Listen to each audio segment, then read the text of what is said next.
मराठवाड्यातील हिंगोली आणि नांदेड जिल्ह्यात शनिवारी सकाळी भूकंपाचे जोरदार धक्के जाणवले.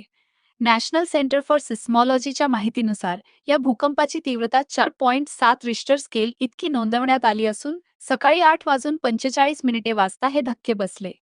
सकाळी 8:45च्या सुमारास जेव्हा लोक दैनंदिन कामात व्यस्त होते, तेव्हा अचानक जमीन हादरल्याने एकच खळबळ उडाली. हिंगोली जिल्ह्यातील वसमत, कळमनुरी, पूर्णा, औंढा नागनाथ आणि पांगरा शिंदे परिसरात धक्के अधिक तीव्र होते.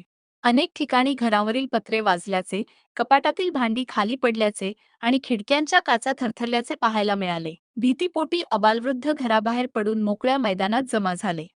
केवळ हिंगोलीच नव्हे, तर शेजारील नांदेड, परभणी, वाशिम, यवतमाळ व अमरावतीच्या काही भागातही धक्क्यांची जाणीव झाल्याची प्राथमिक माहिती आहे.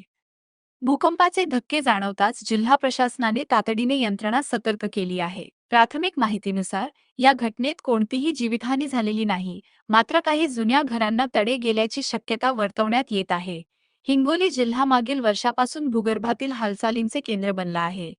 गेल्या वर्षी सुद्धा अनेक वेळा अशाच प्रकारचे सौम्य धक्के जाणवले होते. तज्ज्ञांच्या मते या भागातील भूगर्भातील खडकांमध्ये होणाऱ्या हालचालींमुळे सातत्याने अशा प्रकारची कंपने जाणवत आहेत.